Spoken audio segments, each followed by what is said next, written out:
নায়ক উনি বলছেন ভালো। তো চলুন শুনে আসি ঘটনাটি। আলিফ, আমরা সেকেন্ড ঘটনাটি শুনি আপনার কাছ থেকে। থ্যাংক ইউ রাসেল ভাই। আমি আসলে একটু ছোট্ট কথা বলতে চাই। আমি জি। খুব ভেরিফাই করে ঘটনাগুলো বলি। আচ্ছা, এটাই কি আমরা অডিও ক্লিপ শুনলাম একটু? হ্যাঁ জি রাসেল ভাই, একটু আগে আমি যে অডিও ক্লিপটা আপনাকে শোনালাম, যে যিনি বলছেন ঘটনা, তার কথাই খুব সুন্দর ভয়েস দেখেছেন, শুনলেন? খুব খুব ভালো। কিন্তু আমার কোনো পারমিশন নাই তার কিচ্ছু শেয়ার করার অনলাইনে। ফাইন, কোনো সমস্যা নেই। আমরা আপনার আমি কাছ থেকে আমি শুনি। যেসব প্লটগুলোর কথা বলবো, যেসব স্পেস ভেন্যুর কথা বলবো, এসব ভেন্যুগুলো সব রিনাউনের, সবগুলা আমি কিচ্ছু বলতে পারবো না। ওকে। তো মজার বিষয়টা হচ্ছে যে রাসেল ভাই, আমি একটু আগে যে ঘটনাটা বললাম, একটু আগের ঘটনা কিন্তু চলমান এবং ওইটা কিন্তু শেষ হচ্ছে না। এবং এখন যে ঘটনাটা বলবো, এটা এখন পর্যন্ত চলমান। এই কারেন্টলি আমি যখন আসছি, তার আগে যে তার সাথে যখন কথা হয় তখনও ঘটছে। আচ্ছা, শুনি তাহলে। ইভেন আমি আসলে কিভাবে বলবো, কিভাবে গুছাবো, এর আগে গুছিয়ে বলে ফেলেছি। এইটা একটু ডিফারেন্ট স্টোরি, ডিফিকাল্ট স্টোরি, কারণ আমাকে অনেক কিছু অ্যাভয়েড করতে হয়, অ্যাভয়েড করতে হবে। আপনারা হয়তো মনে করেন যে সব সময় আমাদের মধ্যে, তাহলে আমি একটু বলে নিই সবাইকে যে আমাদের মধ্যে একটু ফাম্বলিং টাম্বলিং হয়, ডোন্ট টেক ইট আদারওয়াইজ। আমরা হচ্ছে চেষ্টা করবো যে একটু আপনাদেরকে গুছিয়ে। আমি রাসেল ভাই আপনাকে লাইভ ঘটনা শোনালাম, উনি লাস্ট ওয়ার্ডটা যেটা বলেছে সেটা আপনার কাছে খুব লোমহর্ষক লেগেছে, যে সে কি হবে। এটাও আমি লাস্টে আমি আপনাদের সবাইকে জানাবো। আপনারা সবাই আমাকে একটু হেল্প করবেন, কারণ ঘটনা সবই কিন্তু গলা কাটা আসে না, ঘটনা সবই কিন্তু গলা কাটা থাকে না। সব অ্যাম্বুলেন্সই কিন্তু দৌড়াতে গেলে অন্য মানুষ সামনে পায় না। আমাদের ঘটনা মাঝে মধ্যে কিছু এমন আছে যেটা আসলে রিয়েল লাইফকে উল্টো পাল্টা করে দেয়। সেটাই। একবার ভেবে দেখুন যে ঘটনাটা বলছেন ডক্টর আলিফ, সেই ঘটনাটা তো মানে এতটা উইয়ার্ড যে এরকম কোনো কিছু যদি আপনাদের লাইফে আল্লাহ না করুক যদি ঘটে কখনো, নিতে পারবেন না, এটা সম্ভব না রাসেল ভাই, এতবার সম্ভব না, সেটাই, এতবার সম্ভব না। ঘটনায় আসি, যে আপুটার কথা বলবো, তিনি একজন তার নাম, আমি ছদ্মনামও কিভাবে স্টার্ট করবো আমি জানি না। তার নাম, উনি একজন হিন্দু মহিলা। তার কথা আমি তাকে একটু মেনশন করতে হলো। তো তার ঘটনায় যাই, তার হঠাৎ করে একদিন আলট্রাসোনোগ্রাম করতে হবে। তো তিনি একটা ঢাকার হাসপাতালে যান আলট্রাসোনোগ্রাম করতে, আজ থেকে 1.5 বছর আগে। এবং মজার বিষয় আসলে প্রতিটা ঘটনা, আমি বলছি যে 2000 একটু আগে যে আপুর ঘটনা 2013, এই ঘটনাটার মধ্যে কিছুটা আঁচ পাবেন আপনি সেম জিনিসের। তো কাহিনী হচ্ছে যে উনি একটা হসপিটালে যান আলট্রাসোনোগ্রাম করতে। হসপিটালে যাওয়ার সময় তিনি তার এক বান্ধবীকে নিয়ে যান আলট্রাসোনোগ্রাম করতে। একা যাননি সে, সেদিন তার অফিস ছুটি ছিল। উনি 2টা চাকরি করে একসাথে, এবং 2টা কি চাকরি সেটাও আমি বলছি না। তিনি হসপিটালে যান। হসপিটালে যাওয়ার পরে দুপুর 12টার দিকে তিনি তার প্রেসক্রিপশনটা জমা দেন আলট্রাসোনোগ্রাম করবার জন্য। প্রেসক্রিপশনটা জমা দেওয়ার পর রাসেল ভাই তাকে বলে যে ঠিক আছে, আপনি ওয়েট করেন। ছোট ছোট করে ওয়েট করতে করতে 2 ঘন্টা লেগে যায়। ওই রুমের বাইরে আসলে আমি একটু ছোট্ট ডেসক্রিপশন দিই। হসপিটালটার একটা পুরাতন বিল্ডিং আছে, আর নতুন বিল্ডিংয়ের এক্সটেনশন হচ্ছে। নতুন বিল্ডিংটা হচ্ছে ওই 2টার মাঝখানে একটা জায়গা, ওখান দিয়ে ঢুকে একটু আগে একটু পরে আলট্রাসোনোগ্রাম রুম। সেই রুমের মধ্যে তিনি প্রেসক্রিপশন জমা দেন। তো ওয়েট করছেন রুমের বাইরেই। খুব ইজিলি বোঝা যাবে আপনি যখন প্রেসক্রিপশন জমা দিবেন আপনাকে ডাকবে, কেউ বের হতে থাকবে, কেউ ঢুকতে থাকবে। এরকম কিছুই হচ্ছিল না, কেউ বের হচ্ছিল না, কেউ ঢুকছিল না। এরকম করতে করতে দুপুর 1টার সময় বিরক্ত হয়ে তিনি ভেতরে ঢুকে জিজ্ঞেস করেন, কি ব্যাপার, আপনারা কি আলট্রাসোনোগ্রাম করবেন না? বলে যে ডক্টর লাঞ্চে গেছে। বলে 2 ঘন্টা ধরে লাঞ্চ করছে, 12টা থেকে জমা দিয়েছি, আপনারা একটু বলতে পারতেন। বলে ডক্টর লাঞ্চ থেকে আসলেই আমি আপনাকে কল করব। তো উনি বলেন যে একদম বিরক্ত হয়ে একটা পর্যায়ে আমি ওখান থেকে বের হয়ে আসি। বের হয়ে আসার পরে আমার ফ্রেন্ডটাও বিরক্ত আমার উপরে, যে কই নিয়ে আসলি তুই আমাকে।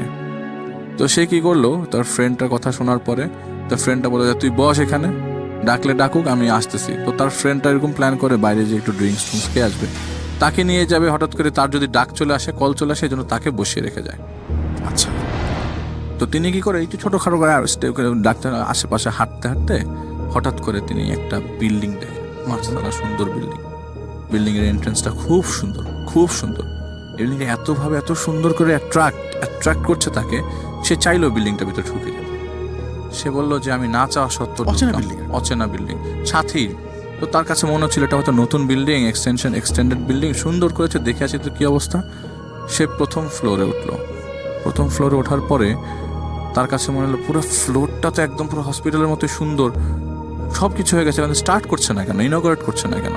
সুন্দর প্যাথোলজি রুম, ওয়েটিং রুম, ডাক্তারদের সুন্দর সুন্দর বসার জায়গা সবই আছে, কিন্তু কেন ওনারা এটাকে স্টার্ট করছে না কেন? সে নিজের অজান্তেই দোতলা থেকে তিনতলা, তিনতলা থেকে চারতলা, চারতলা থেকে পাঁচতলা উঠে যায় সিঁড়ি বেয়ে বেয়ে। ওঠার পরে হঠাৎ করে তিনি একটা ধাক্কা খান একটা কাপলের সাথে। সেই কাপলটা দুইজনে তার দিকে তাকে হাসছে। কাপলের বেবি বয়, কিন্তু বাচ্চাটার নিউবর্ন, তার কাছে মনে হচ্ছে নিউবর্ন এবং নিউবর্নের মতো দেখতে, কিন্তু বাচ্চাটার সাইজ অস্বাভাবিক বড়, মনে হয় যে 8-10 বছরের একটা বাচ্চা, কিন্তু এটা নিউবর্ন কোলের ভিতরে। হঠাৎ করে মহিলা জিজ্ঞেস করে, কি ব্যাপার, আমাদের ছেলে হয়েছে, তোমার কি হয়েছে? উনি বলে যে না, আমি আলট্রাসোনোগ্রাম করতে আসছি।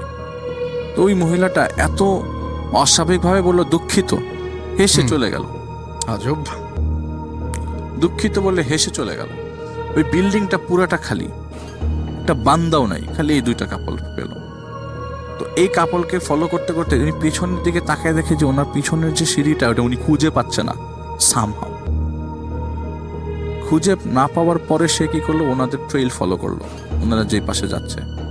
ওনাদের পিছনে যেতে যেতে যেতে যেতে একটা সময় ডান পাশে দেখলো যে ঢুকে একটা রুমের ভিতরে ঢুকলো। রুমের ভিতরে দরজাটা খুলে দেখলো এখানে কেউ নাই। আচ্ছা। ডান পাশে কোনো সিঁড়ি নাই, কিচ্ছু নাই, এটা একটা ডেড এন্ড। উনি আবার পিছনে আসলো, বাম পাশের প্যাসেজ দিয়ে একটু আগাতেই দেখলো একটা সিঁড়ি। এই সিঁড়িটা আগের যে সিঁড়ির উপর উঠেছে সেরকম না, এই সিঁড়িটার ভিন্ন জগতের সিঁড়ি। এই সিঁড়ির চারিপাশে বিভিন্ন সুন্দর সুন্দর গাছ, চারিপাশে আলো বাতাস হাওয়া, সুন্দর ফাউন্টেন ঝরে পড়ছে, এত সুন্দর সিঁড়ি। সে অপার্থিব কিছু, অপার্থিব যে। সে একটা ফ্লোর নিচে নামতেই দেখলো যে বিল্ডিং এর ভিতরে হসপিটালটা একজন বুড়ো বয়স্ক লোক মুছছে, পরিষ্কার করছে। কিন্তু ওই লোকটাকে জিজ্ঞেস করলো, চাচা আপনি বলতে পারেন বের হওয়ার রাস্তাটা কোন পাশে? আমি আলট্রাসোনোগ্রাম করতে আসছিলাম, আমি একটা আলট্রাসোনোগ্রাম করবো, আমাকে একটু জিজ্ঞেস বলতে পারেন পুরান বিল্ডিংটা কোন পাশে? ওই লোকটা কিচ্ছু বলে না, একদম হতভম্ব হয়ে দাঁড়িয়ে আছে, পরিষ্কার করছে। তো উনি মনে করেন যে কিছু বুড়ো খিটখিটে টাইপের লোকজন, এরকম কিছু। হঠাৎ করে বুড়োটা উঠে বলে, শুধু শুধু খুঁজতেছেন কেন? আপনি তো বাড়িতে পারবেন না, শুধু শুধু খোঁজা বন্ধ না করে অন্য জায়গায় যান। তো উনি আমিও দেখবো, উনি বলছে যে আমিও দেখবো আপনি কিভাবে। এটা বলার পর আমার খুব বিরক্ত লাগলো। কারণে না, হঠাৎ করে আপনি রাসেল ভাই বলেছে যে আমি এরকমই দেখছি, এটা আমার সত্যি লাইফ, আমি সজাগ, দুপুরবেলা এরকম কখনো অসম্ভব কিছু না। তিনি নিচে নামলো, আরো 2টা ফ্লোর নিচে নামলো, আরো নিচে নামলো। এখন আর উপরের দিকে তাকালে গাছপালা দেখা গেল, নিচে কিছু দেখা যায় না। আচ্ছা, আপনি সিঁড়িতে কি দেখবেন? উপর থেকে নিচ পর্যন্ত পুরোটা লাইট দেখবেন। আমি আপনি সাধারণ মানুষ এরকম কিছুই দেখব। উনি নিচে যখন লাস্ট স্টেপটা দেয় রাসেল ভাই, লাস্ট স্টেপে ছিল শেষ স্টেপ। একটা পা তার সিঁড়ির উপরে, গ্রিলে হাত, এবং নেক্সট পাটা ঝুলে আছে।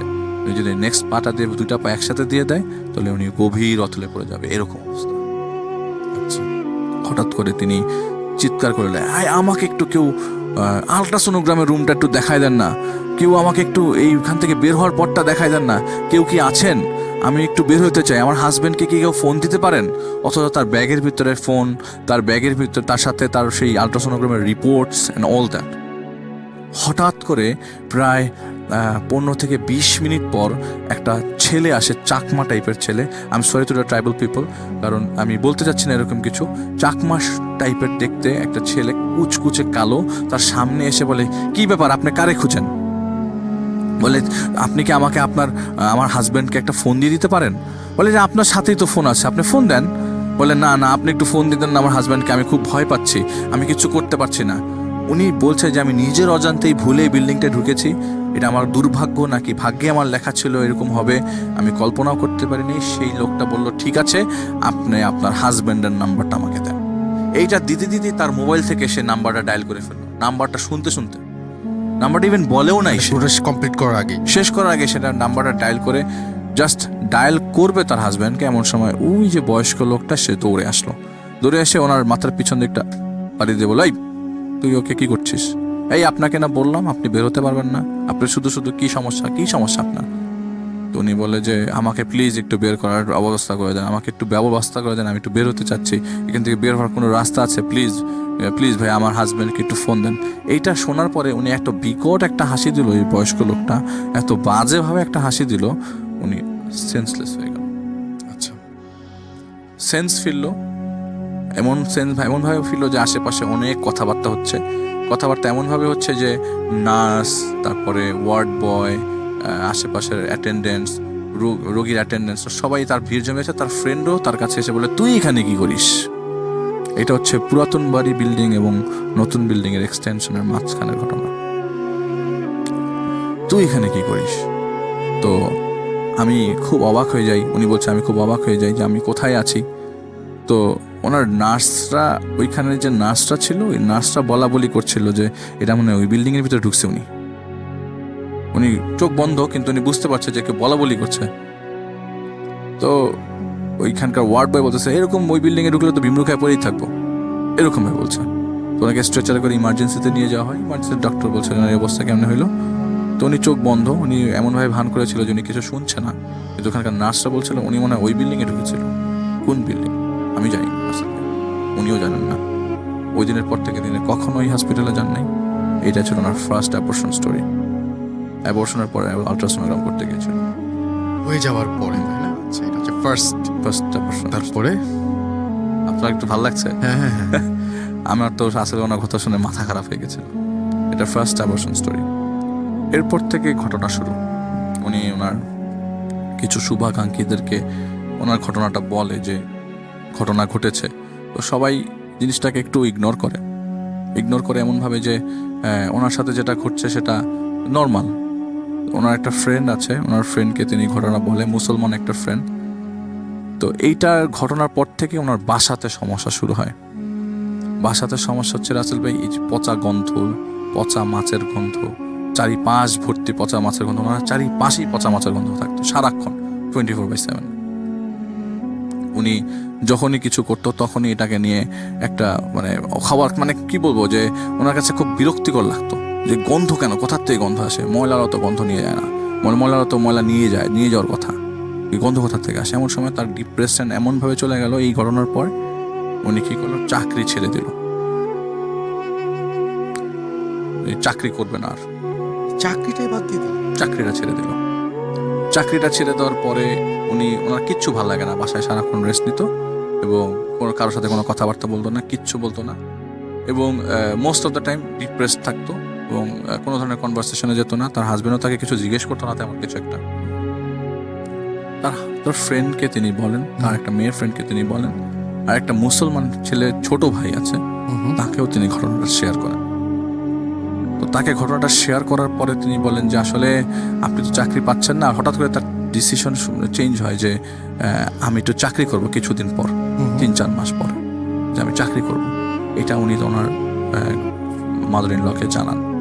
এরপর থেকে ঘটনাটা এরকমভাবে হয় যে ওনার রান বাথরুমে হঠাৎ করে হঠাৎ ওই যে ঘটনা জানানোর পরে যে ডিসিশন এলো যে চাকরি করবে, এমন সময় বাথরুমের মধ্যে এরকম স্টার্ট হলো যে রাত্রি 2টার দিকে হঠাৎ করে ঘুম ভাঙার পর প্রথমে মনে হলো যে কেউ বাথরুমে পানি ধরে পায়ের মধ্যে ঢালছে, বাথরুম থেকে পানি দিয়ে পায়ের মধ্যে ঢালছে। একটা পর্যায়ে তিনি ঘুম ভেঙে যায়।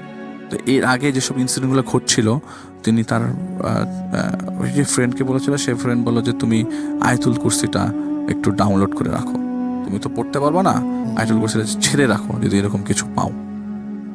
আচ্ছা, উনি কি করলো, হঠাৎ করে এই শব্দটা আস্তে আস্তে আরো ঘন হতে থাকলো। এখন কেউ পা থেকে মাথা সারা শরীরে গোসল করছে। পানি পড়া এবং গোসল করার শব্দ দুইটাই আলাদা, আপনারা আমি সবাই জানি।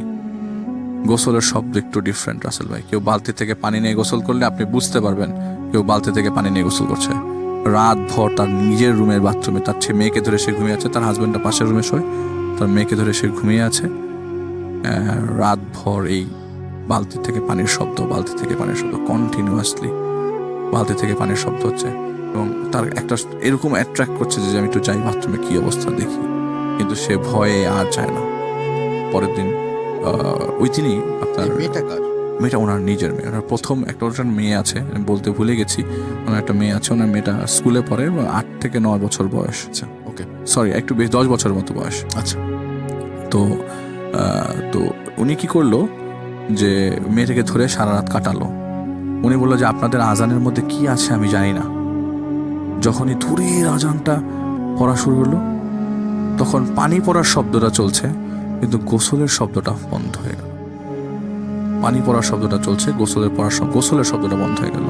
আস্তে আস্তে আজান যখন সব মসজিদে পড়া শুরু হলো এবং আমাদের বাসাটা মসজিদের পাশেই, যখন মসজিদে আজানটা হলো তখনই উনি সাডেন স্টপ পেয়ে গেল। আর কোনো শব্দ নাই বাথরুম থেকে, একটা শব্দ নাই বাথরুম থেকে। আপনি রাসেল ভাই, আপনি চিন্তা করেন আপনার রুমের মধ্যে শুয়ে আছেন, হঠাৎ করে আপনার বাসায় কেউ নেই, আপনি একা, আপনার বাথরুম থেকে পানি পড়ছে, কেউ গোসল করছে, আপনি কি চিন্তা করবেন? আপনি চিন্তা করে কিছু কুল পাবেন না, আসলে আপনি কিনারা পাবেন না খুঁজে। উনি সহ্য করেছে। উনি তার ফ্রেন্ডকে বলে এই ঘটনা, বলে যে এক কাজ করি, তুমি ওনার কাছে যাও। ওনার নামও আমি বলছি না, যিনি যার কাছে তিনি গেছেন। তো উনি হিন্দু, তো উনি গেছেন ওনার বাসায় যাওয়ার পরে, ওনার বাসাটা ঢাকারই একটা জায়গায়। যাওয়ার পরে ওই লোক বলছে যে মা তুমি বসো, আমি পশ্চিমমুখী হয়ে থাকি। উনি দেখে যে একটা লোক রুমের ভিতরে পশ্চিম দিকে জায়নামাজ দিয়ে বসে আছে। তো উনি বলে যে কাকা আমি কি মাটিতেই বসবো, আমি হিন্দু। বলে যে না কোনো সমস্যা নেই, হিন্দু মুসলিম কোনো সমস্যা না। কথা হচ্ছে যে তোমাকে মাটিতে বসতে হবে না, তুমি চেয়ারে বসো। তুমি জাস্ট তোমার প্রবলেমের কথাটা, যখন তুমি একটা সালামের শব্দ শুনবে তুমি তোমার প্রবলেমের কথাটা বলতে থাকবে। তো ঠিক একইভাবে উনি যাই হোক কথাবার্তা বলার পরে, এখানে ঘটনা দেওয়ার পরে উনি বলল যে তোমাকে আমি একটা কথা বলি, তোমার খুব কাছের মানুষজন তোমার এই ক্ষতিটা করতে চাচ্ছে, এবং সবচেয়ে ইম্পর্টেন্ট কথা যে বাথরুমের মধ্যে তুমি যে গোসলের শব্দ পাচ্ছ, গোসলের শব্দ পেয়েছো, এটা তোমার মেরে ফেলার শব্দ ছিল। ও মাই গড। এবং তুমি যদি বাথরুমটা খুলে দেখতে, তাহলে তুমি হয়তো মারাই যেতে। তোমাকে এইসব জিনিস করতে হবে। 2 কবরের মাঝখানে কিছু টাস্ক দিল, এই সেই দিল। আমি রাসেল ভাই অনেক কিছু স্কিপ করে যাচ্ছি, অনেক কিছুই বলতে পারছি না, কারণ আমি নিজেও খুব ট্রমাটাইজড ঘটনাটা শোনার পরে। আমি যখন শুনি গতকালকে ঘটনা ঘটেছে, আমার আসলে রাসেল ভাই কিছু বলার নাই। কিছু জিনিস রাসেল ভাই ঘটনা হিসেবে উপস্থাপন করা যায় না, কিছু জিনিস আসলেই লাইফটাকে চেঞ্জ করে দেয়। তো ওই হুজুরের কাছ থেকে সে যখন কিছু টাস্ক নিল, টাস্কগুলো কন্টিনিউ করতে থাকলো, একটা পর্যায়ে সে দেখলো ওই পচা গন্ধ, বিকট গন্ধগুলা রুম থেকে চলে যাচ্ছে, আস্তে আস্তে কমে যাচ্ছে। সে আর কোনো গন্ধ পাচ্ছে না। এটা এমন না যে তার মেয়ে পাচ্ছে, এটা শুধু তিনিই পাচ্ছেন। তিনি কোনো কিছু রান্না করলে সেটা তিতা হয়ে যায়, এবং সেই রান্না করা জিনিস শুধু তিতাটা তিনিই বোঝেন, আর কেউ তিতা বোঝেন না। এবং বাসার লোকজন যে তার রান্না খায় এমন কিছু না, তার রান্না কেউ খেতে পারে না, শুধুমাত্র তার হাজব্যান্ড আর তিনি তিতা হয় তার খাওয়া, আর সবাই খেতে পারে। তো একটা পর্যায়ে বোঝা গেল যে তার কন্ডিশনটা আস্তে আস্তে আগের মতো নাই, সে ধিমে পড়লো। একটা পর্যায়ে ওই হুজুরকে বললো যে আপনি যেভাবে পারেন আমাকে একটু বিজি করার চেষ্টা করেন, তো এমন কিছু তদবির দেন যাতে আমি একটা চাকরি করতে পারি, আমি যেন বাইরে একটু বিজি থাকতে পারি। এইসব জিনিস ঘটতে করতে একটা পর্যায়ে হুজুর বলে যে ঠিক আছে, তুমি এই তদবিরটা একটু ফলো করো, আল্লাহ তাআলা যদি মর্জি হয় তুমি সামনের মাসের 10 তারিখের মধ্যে একটা খবর পাবা। ঠিকই একটা রিনাউন জায়গা থেকে তাকে ফোন দিয়ে ফেললো, তার চাকরিটা হয়ে গেল। চাকরিটা করা অবস্থায় এরকম প্রতিদিন রাত্রেবেলা তার আশেপাশে এই পচা মাছের গন্ধ, এই সেই হতে মানে গন্ধ আসতে থাকলো। আর এর মধ্যে যতবারই সে কনসেপ্ট করলো ততবারই মেয়ে বর্ষণ হতে থাকলো। এবং টোটালি মোটামুটি 10 থেকে 11 বার তার অ্যাবর্শন হয়ে গেছে। এবং সবচেয়ে ইম্পর্টেন্ট কথা দিয়ে আমি একটু শেষ করতে চাই, আমি আর টানতে চাই না রাসেল ভাই, ঘটনা টানার মতো শক্তি আমার নাই আসলে। উনি আমাকে যে বলেছেন গতকালকেও তিনি ডিফারেন্ট জিনিস ফিল করেছেন। ছোট একটা ইনসিডেন্টের কথা বলি, উনি এই ঘটনাগুলো যখন চাকরি পাওয়ার পর, চাকরি যখন হয়ে যায়, বাসায় আসে টায়ার্ড হয়ে একদিন, সেদিন রাসেল ভাই ওনার গলার ভেতরে, আমি একটু আগে আপুর ঘটনা বলেছি, ওনার একটু ডিফারেন্ট, কিন্তু ওনার গলার উপর দিয়ে মনে হয় যে কেউ মুরগির পালক দিয়ে গলা দিয়ে কিনে ছুঁয়ে গেল। পরের দিন সকাল থেকে সেই গলার মধ্যে একদম মানে গলা জবাই করার যে দাগ, এরকম একটা দাগ হয়েছিল। এবং সে যখন তার ফ্রেন্ডকে এই ঘটনাটা শেয়ার করলো, বললো কবে হয়েছে, এগুলো গত পরশু দিন তো আমার গলাকে জানি চাপ দিয়ে রাখছে। My goodness, ভাবা যায়।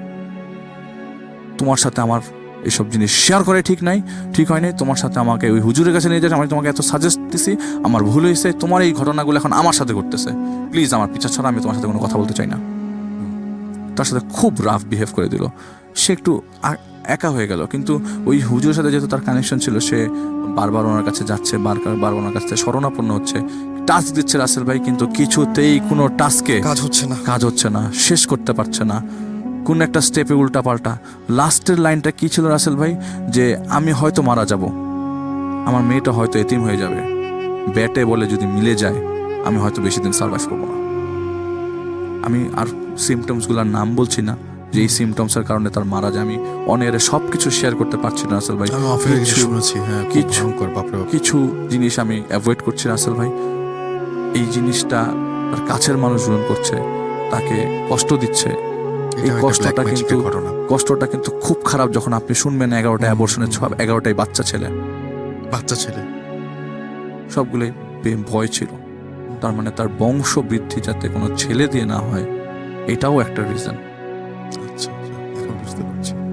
এটা একটা ঘটনা রাসেল ভাই, আমি আর কোনো ঘটনা শেয়ারও করার মতো অবস্থায় নাই। আমি আসলে আমার মাথা ঘুরছে রাসেল ভাই, আমি আপনাকে সত্যি করে বলছি, কিছু ঘটনা পাগল করার মতো ঘটনা। আমি অনেক ঘটনা শেয়ার করছি 9 বছরে 8 বছরে, যতদিন পর্যন্ত ভূতে ভেবেছিলাম, অনেক আগের থেকে আসি। আমার এই ঘটনা বলার পর মাথা ঘুরাচ্ছে, বারবার মাথা ঘুরাচ্ছে রাসেল ভাই। Thank you so much, thank you. তো আমরা শুনছিলাম ডক্টর আলিফের কাছে। আমরা যাই হোক, আমরা আমাদের পরবর্তী ঘটনায় যাব নাকি এখানে শেষ করে দেবো জানি না, তবে একটা আমার মনে হয় যে কথা না বললেই না, যে ঘটনায় আপনাদের যেমনই লাগুক না কেন, আপনারা অবশ্যই আপনারা মানে আমাদেরকে জানাবেন যে কেমন লাগছে কোন ঘটনা, এবং সব ঘটনা একটা আলাদা আরেক ধরনের মানে ভালো লাগা থাকে, সেটা তো সত্যি। তো যাই হোক, আমার মনে হয় যে এরপরে আর কোনো ঘটনা থাকতে পারে না। এরপরে আমরা আজকে